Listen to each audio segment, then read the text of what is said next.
Putin की रूसी सेना ने पूर्वी यूक्रेन को बुरी तरह से रौंद डाला है। आप विश्वास नहीं करेंगे कि रूसी सेना ने पूर्वी यूक्रेन के कम से कम 3 शहरों पर सिर्फ 72 घंटे के अंदर ही कब्जा कर लिया। खुफिया रिपोर्ट में दावा किया गया कि अगर इसी तरह से रूस हमले लगातार करता रहा तो राष्ट्रपति जेलेंस्की को राजधानी कीव छोड़कर वॉशिंगटन भागना पड़ सकता है।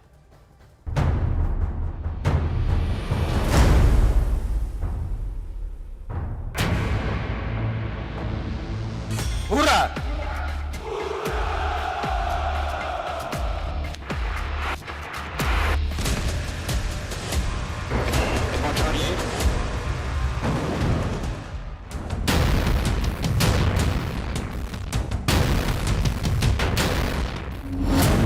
इकहत्तर हमलों से पूर्वी यूक्रेन पर कब्जा, पोक्रोव्स्क में पलटीबाजी।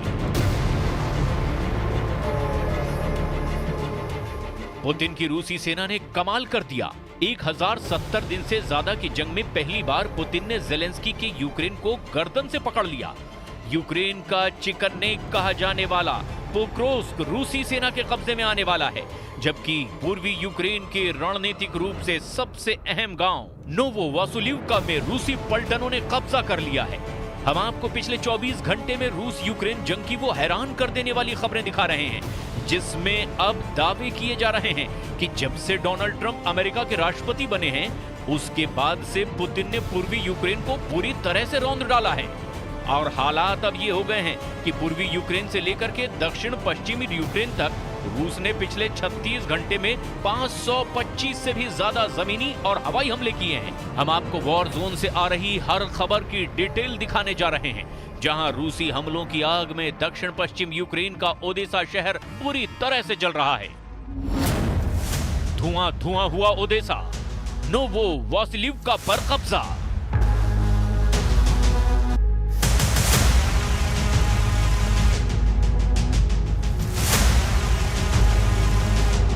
रूसी रक्षा मंत्रालय के मुताबिक यूक्रेन के डोनेस्क पर रूस ने लगभग 90% इलाके पर कब्जा कर लिया है।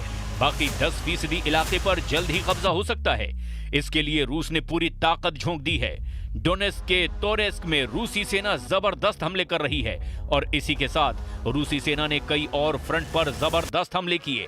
यूक्रेन के मुताबिक रूसी सेना ने 102 आत्मघाती ड्रोन और मिसाइलों से हमला किया है। रूसी सेना के ताबड़तोड़ हवाई और जमीनी हमलों की वजह से पूर्वी और दक्षिणी पश्चिम यूक्रेन में कोहराम मच गया है। महज 36 घंटे में ही यूक्रेन के अस्तित्व पर बड़ा खतरा मंडराने लगा है। जेलेंस्की की सेना पूरी तरह से लाचार हो गई है। जेलेंस्की ने ट्रंप से अपील करते हुए कहा है कि अगर अमेरिका ने यूक्रेन की मदद नहीं की तो यूरोप का भी बचना असंभव है। और अब आप ये जान लीजिए कि रूस के ताजा हमलों से जेलेंस्की क्यों खून के आंसू रो रहे हैं।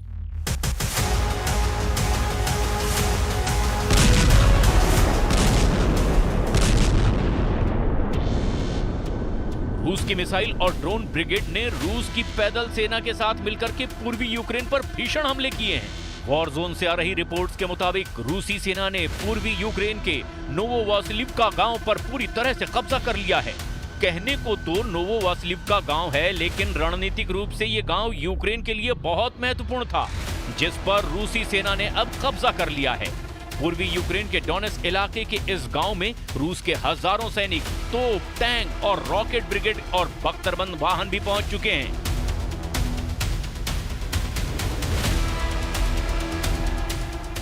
Це вже типовий почерк Росії – зруйнувати життя багатьох родин, цілого дому.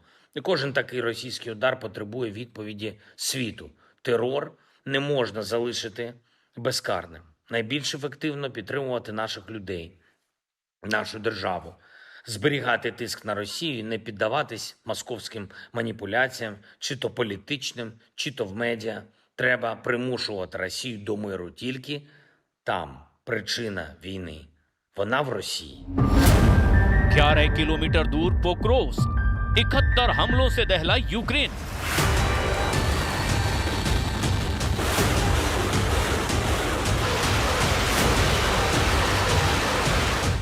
पूर्वी यूक्रेन के पोक्रोव्स्क में यूक्रेनी सेना को बहुत बुरी तरह से रूसी सेना मार रही है और खदेड़ कर भगा रही है। रूसी सेना के कोर कमांडर्स की तरफ से ये दावे किए गए हैं। उनके मुताबिक पोक्रोव्स्क में 29.57 वर्ग किलोमीटर इलाके पर रूसी सेना कभी भी कब्जा कर सकती है। जो दावे किए जा रहे हैं उसके मुताबिक पोक्रोव्स्क पर कंट्रोल लगभग वो कर भी चुकी है। हम आपको ये भी बता दें कि इस वक्त रूसी सेना नोवोवासिल्वका गांव पर कब्जा कर चुकी है और नोवोवासिल्वका गांव से पोक्रोव्स्क शहर लगभग 11 किलोमीटर दूर रह गया है। दक्षिण पश्चिमी यूक्रेन में स्थित पोक्रोव्स्क शहर पर रूस ने 24 घंटे में 71 बड़े हमले किए हैं। इस दावे का मतलब साफ है कि पूरे 1000 किलोमीटर की अग्रिम रेखा पर रूस के लगभग आधे हमले पोक्रोव्स्क के आसपास हुए हैं। रूसी सेना पोक्रोव्स्क और चासिव यार पर तेजी से बढ़त बना रही है। चासिव यार की ऊंची स्थिति रूस को रणनीतिक बढ़त दिलाने जा रही है। जैसे ही रूसी सेना पोक्रोव्स्क पर कब्जा करेगी, उसके बाद यूक्रेन की राजधानी कीव पर बहुत बड़ा खतरा मंडराने लगेगा।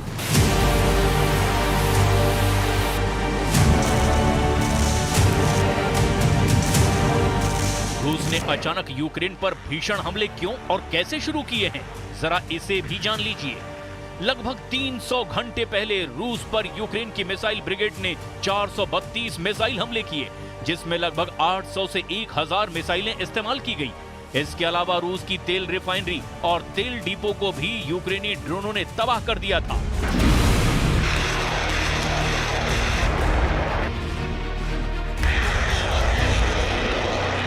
यूक्रेन ने रूस पर हमला करते वक्त क्रूज और बैलिस्टिक मिसाइलों का जमकर इस्तेमाल किया था। 300 घंटे पहले यूक्रेनी सेना की तरफ से दावा किया गया कि यूक्रेन ने रूस के स्कंदर मिसाइल कारखाना, सुखोई 27 के कारखाने पर हमले किए हैं। इसके अलावा रूस के खजान शहर सारातोव शहर पर भी बड़े जबरदस्त आत्मघाती ड्रोन और मिसाइलों से हमला किया गया। मॉस्को के पास मौजूद सैन्य ठिकानों पर भी यूक्रेनी मिसाइलें गिरी है, जबकि कुर्स्क में एक बार फिर से यूक्रेन ने बड़ा मिसाइल हमला किया। खबरों में दावा किया गया कि यूक्रेन ने अमेरिका और ब्रिटेन से मिली लंबी दूरी की मिसाइलों से हमला किया, जिसमें ब्रिटेन की स्टॉर्म शैडो से अब तक सबसे ज्यादा हमले हुए हैं। यूक्रेन अब नेटो की मिसाइलों से रूस के तेल डिपो, हथियार भंडार और कारखानों को तबाह करने में जुटा है। लेकिन जैसे ही रूस ने भयंकर पलटवार किए, उसके बाद से ज़ेलेंस्की के आंसू निकल आए।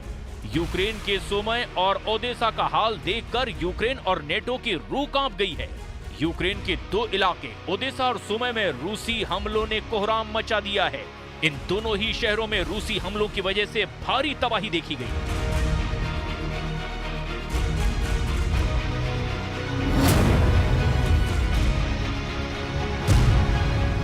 दोनों शहरों में जान और माल का भारी नुकसान हुआ है। दोनों ही शहरों पर रूस ने स्कंदर मिसाइल और आत्मघाती ड्रोन से हमले किए हैं।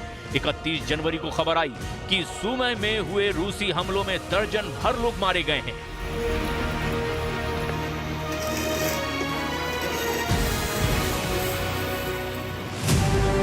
अगर हम यूक्रेन के ओदेसा की बात करें तो ओदेसा में रूसी हमलों से भारी तबाही हुई है। राष्ट्रपति ज़ेलेंस्की का दावा है कि ओदेसा में 19वीं सदी में बनाए गए ऐतिहासिक 5 सितारा होटल ब्रिस्टल को रूसी हवाई हमले ने बर्बाद कर दिया है। वहीं ओदेसा के क्षेत्रीय गवर्नर ओलेह किपर का दावा है कि बंदरगाह शहर ओदेसा पर रूस का अब तक का सबसे बड़ा ये हमला है। रूसी हमले के बाद ओदेसा की दर्जनों इमारतें तबाह हो गई है, जबकि कई में भीषण आग लग गई है। रूसी सेना कितने खतरनाक तरीके से यूक्रेनी इलाकों पर कब्जा कर रही है, इससे जुड़ा ये वीडियो देख लीजिए। ये वीडियो डोनेस्क क्षेत्र के पोक्रोव्स्क का ही है। लगभग 1 मिनट के इस वीडियो में रूसी ड्रोन यूक्रेनी सेना के मोर्चों को तबाह करने में जुटा हुआ है। रूसी सेना का दावा है कि उसने यूक्रेन को मिले लेपर्ड टैंक और यूक्रेन के सैकड़ों सैनिकों को ड्रोन हमलों में मार डाला है। रूसी सेना ने इस वीडियो को जनवरी में जारी किया था। रूसी सेना का दावा है कि उसके ड्रोन ने बंकर में घुस कर यूक्रेनी सैनिकों को जान से मार दिया है। और वीडियो में भी ये साफ देखा जा सकता है कि रूसी सैनिक ड्रोन हमले के बाद बंकर और सुरंगों में मौजूद यूक्रेनी सैनिकों पर अंधाधुंध हमले कर रहे हैं, जिसकी वजह से भारी संख्या में यूक्रेनी टैंक तबाह हुए हैं, जबकि यूक्रेनी सैनिक भी मारे गए हैं। और ये रूसी सेना की तरफ से जारी पहला ऐसा वीडियो है जिसमें रूस के आत्मघाती ड्रोन स्पेशल फोर्स के सैनिकों के साथ यूक्रेनी सेना के मोर्चे पर खूनी हमले कर रहे हैं।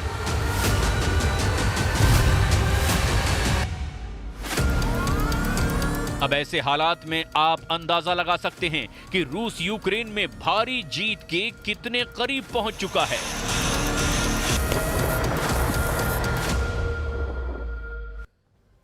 इजराइल ने सीरिया और लेबनान में घुस करके एक के बाद एक कई बड़े हमले किए। गोलान हाइट्स पर टेरर ग्रुप से अब आईडीएफ की भीषण गोलाबारी लगातार जारी है, तो वहीं लेबनान में भी जंगी जेट से इजराइल ने बम और मिसाइल की बौछार कर दी है। इजराइल के ये हमले व्हाइट हाउस से युद्ध समझौते के आगे बढ़ने के ऐलान के बाद शुरू हुए। वहीं सीरिया में इजराइल के हमले के बाद तुर्की भड़क गया है और प्रेसिडेंट एर्दोआन कमांडर जुलानी के लिए अब एटमी युद्ध का भी फैसला ले सकते हैं।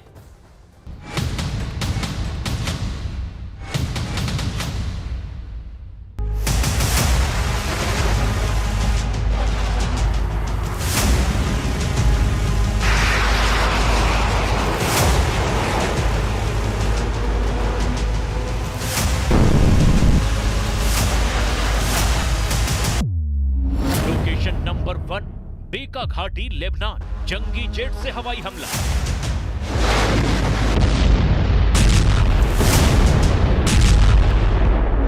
Location number 2, Golan Heights, Syria, मिसाइलों की अंधाधुंध बौछार।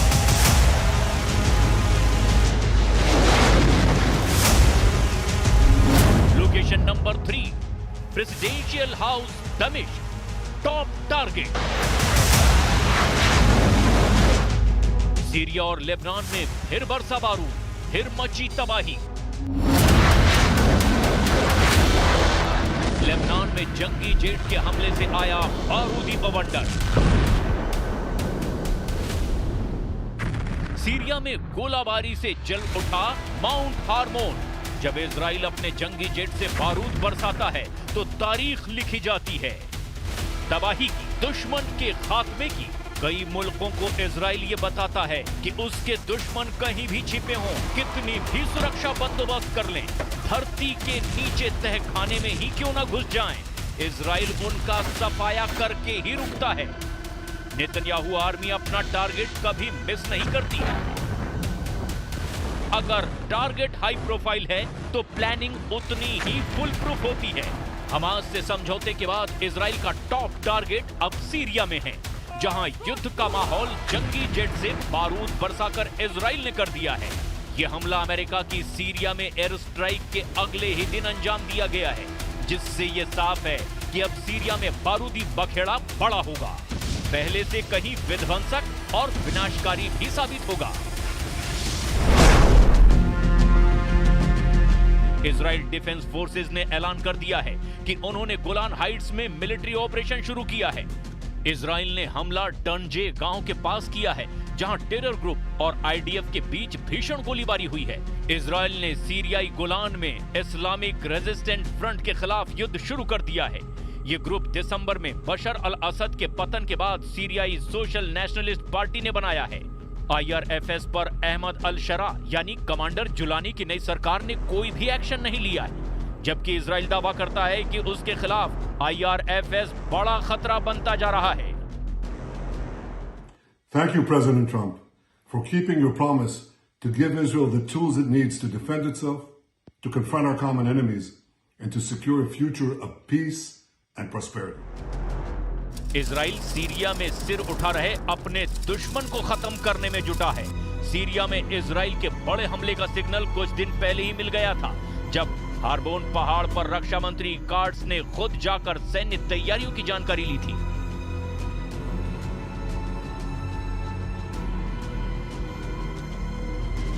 צה"ל יישאר בפסגת החרמון ובאזור הביטחון לזמן בלתי מוגבל כדי להבטיח את ביטחון יישובי רמת הגולן והצפון וכלל תושבי מדינת ישראל. לא נחזור למציאות של 7 באוקטובר ולא נהיה תלויים באחרים להגנתנו. डिफेंस मिनिस्टर की विजिट के कुछ घंटे बाद ही इजराइल ने सीरिया में ऑपरेशन शुरू कर दिया। हमला जिस टेरर ग्रुप पर हुआ उसे कमांडर जुलानी और तुर्की का लड़ाका ग्रुप कहा जाता है। यानी इजराइल के टारगेट पर अब सीधे सीधे जुलानी से नाम बदलकर सीरिया के राष्ट्रपति अहमद अल शरा आ चुके हैं। अल्मा रिसर्च सेंटर के मुताबिक सीरियाई सोशल नेशनल पार्टी के लड़ाके 1980 के दशक में दक्षिण लेबनान पर कब्जे के बाद से इजराइल के खिलाफ सैन्य कार्रवाइयों में शामिल रहे हैं, जिन्हें इजराइल ने हिजबुल्लाह के खिलाफ सैन्य कार्रवाई में काफी हद तक तबाह कर डाला था। कभी बशर अल असद और हिजबुल्लाह के समर्थक रहे ये लड़ाके अब पाला बदलकर तुर्की के इशारे पर इजराइल से युद्ध का प्लान बना रहे हैं। इन्हीं दुश्मन लड़ाकों के फन को कुचलने के लिए इजराइल हार्मोन पहाड़ी से हमला कर रहा है। इजराइल के रक्षा मंत्री ने दावा किया कि गोलान हाइट्स से लेकर दमिश्क तक दुश्मनों के खिलाफ हमले जारी रहेंगे। ולא נהיה תלויים באחרים להגנתנו, כאן ובכל מקום אחר. לא נאפשר לכוחות עוינים להתבסס במרחב הביטחון בדרום סוריה, מכאן ועד לציר סווידה דמשק, ונפעל כנגד सीरिया से ज्यादा विध्वंसक आक्रमण इजराइल हिजबुल्लाह को दहलाने के लिए कर रहा है, जहां जंगी जेटों से बम और मिसाइल की बौछार हो रही है। इजराइल की वायुसेना के लड़ाकू जेट्स ने शुक्रवार रात लेबनान में हिजबुल्लाह के ठिकानों पर जबरदस्त हमला किया है। आईडीएफ के मुताबिक बेका घाटी में हिजबुल्लाह के ठिकानों को बम बरसा करके बर्बाद कर दिया गया है। एयर स्ट्राइक हिजबुल्लाह के अंडरग्राउंड अड्डों को तबाह करने के लिए की गई। सीरिया लेबनान सीमा पर हिजबुल्लाह के लिए तस्करी में इस्तेमाल होने वाले बुनियादी ढांचे पर मिसाइल और रॉकेट दागे गए। इजराइल ने दावा किया कि हिजबुल्लाह की कई हथियार फैक्ट्री हमले में तबाह हो गई है।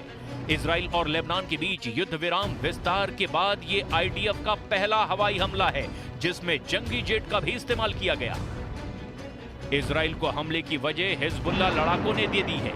बेका वैली से लड़ाका ग्रुप ने 2 ही ड्रोन लॉन्च किया, जिसे इजराइल ने समझौते का उल्लंघन बताते हुए जंगी जेट से बारूद बरसाना शुरू कर दिया। यह अटैक उस फैसले के बाद हुआ जिसमें हिजबुल्लाह और इजराइल 18 फरवरी तक युद्ध समझौते का विस्तार कर चुके हैं। व्हाइट हाउस ने इजराइल और लेबनान के बीच संघर्ष विराम को 18 फरवरी तक बढ़ाने की घोषणा की है। समझौते के तहत इजराइल और अमेरिका दक्षिणी लेबनान में पकड़े गए हिजबुल्लाह लड़ाकों की वापसी पर बातचीत शुरू करेंगे। लेबनान के प्रधानमंत्री नजीब मिकाती ने कैदियों की रिहाई की अपील की है। हालांकि इस अपील के 2 दिन के भीतर ही इजराइल ने हिजबुल्लाह पर बम बरसाना शुरू कर दिया। दक्षिणी लेबनान के दबातीह में भीषण हमले के बाद अब युद्ध के फिर से भड़कने का माहौल बन गया है। हिजबुल्लाह से जुड़े आउटलेट अल मायादीन के मुताबिक इजराइल ने ड्रोन से मिसाइल दागकर हथियार ले जा रहे एक ट्रक को उड़ा दिया। इजराइल को 2 फ्रंट पर दुश्मनों का सफाया करना अब आसान हो चुका है। गोलान हाइट्स पर नेतन्याहू आर्मी के कंट्रोल से मिलने वाली मदद के बाद अब हार्मोन पहाड़ पर कब्जे ने इजराइल को सीरिया और लेबनान दोनों फ्रंट पर मजबूती दे दी है। गोलान हाइट्स 1800 वर्ग किलोमीटर का इलाका है। दक्षिण पश्चिमी सीरिया का ये चट्टानी पठार राजधानी दमिश्क से सिर्फ 60 किलोमीटर दक्षिण में है। ये दक्षिण में यारमोक नदी और पश्चिम में गैलीली सागर से घिरा है। गोलान उबड़ खाबड़ बेसाल्ट चट्टान पर फैला हुआ है। इस इलाके में महत्वपूर्ण जल स्रोत है, जिसमें जॉर्डन नदी और हसबानी नदी शामिल हैं। संयुक्त राष्ट्र इस इलाके को सीरिया का हिस्सा मानता है। हालांकि 1967 में 6 दिन के युद्ध के बाद इजराइल ने गोलान हाइट्स पर कब्जा कर लिया था। फिलहाल इजराइल गोलान हाइट्स के पश्चिमी भाग के 1200 वर्ग किलोमीटर पर कब्जा कर चुका है। इजरायली सेना के कब्जा करने के लगभग तुरंत बाद इजरायली बस्तियां बढ़ने भी लगी हैं। मौजूदा वक्त में गोलान हाइट्स में 30 से ज्यादा इजरायली बस्तियां हैं। यहीं संयुक्त राष्ट्र की निगरानी वाला बफर जोन है, जो इजराइल के कब्जे वाले इलाके को सीरिया के नियंत्रण वाले हिस्से से अलग करता है। रणनीतिक लिहाज से सबसे अहम मोर्चे पर पकड़ के बाद अब इजराइल ने बफर जोन में मौजूद सबसे ऊंची चोटी माउंट हार्मोन पर सेना की तैनाती कर ली है। बशर की विदाई के बाद इजराइल ने इस अहम ठिकाने को कब्जे में ले लिया है। सीरिया के माउंट हार्मोन पर इजराइल की जीत कई मायनों में गेम चेंजर साबित हुई है। माउंट हार्मोन चोटी 9232 फीट ऊंची है। ये सीरिया और इजराइल दोनों की सबसे अधिक ऊंचाई वाला वॉर जोन है। वहीं लेबनान की केवल एक चोटी के बाद ये दूसरे नंबर पर है। माउंट हार्मोन से इजराइल लेबनान और सीरिया दोनों फ्रंट पर इलेक्ट्रॉनिक निगरानी कर रहा है। जिससे इजराइल को आने वाले खतरे के बारे में पहले ही पता चल जाता है। माउंट हार्मोन से सीरिया की राजधानी दमिश्क सिर्फ 35 किलोमीटर दूर है, जिसका मतलब है कि इजरायली तोपखानों की हद में जुलानी का गढ़ आता है। कमांडर जुलानी जिस तरह से तुर्की के इशारे पर चल रहे हैं, एर्दोआन की शह पर इजराइल को धमकी दे रहे हैं। तुर्की समर्थित फाइटर ग्रुप को शह देना भी जुलानी और अहमद अल शरा को बहुत भारी पड़ सकता है। इजराइल के लिए दमिश्क के प्रेसिडेंशियल हाउस को निशाना बनाना मिशन इम्पॉसिबल नहीं है। जिस इजराइल ने ईरान में घुसकर हमास चीफ को मौत के घाट उतार दिया, जिस इजराइल ने गाजा में हमास की सुरंग में घुस करके याह्या सिनवार के चीथड़े उड़ा दिए, जिस इजराइल ने हिजबुल्लाह चीफ नसरल्लाह को उसके चट्टानी तहखाने में ही दफना दिया, इजराइल ने नसरल्लाह के वारिस हाशिम सैफुद्दीन को भी खौफनाक मौत दी, वो क्या कुछ नहीं कर सकता? कमांडर जुलानी को तुर्की के आका एर्दोआन कहां तक बचा पाएंगे, इसकी अब कोई गारंटी नहीं है। लेकिन ये गारंटी जरूर है कि इजराइल दुश्मन को माफ नहीं, साफ करता है।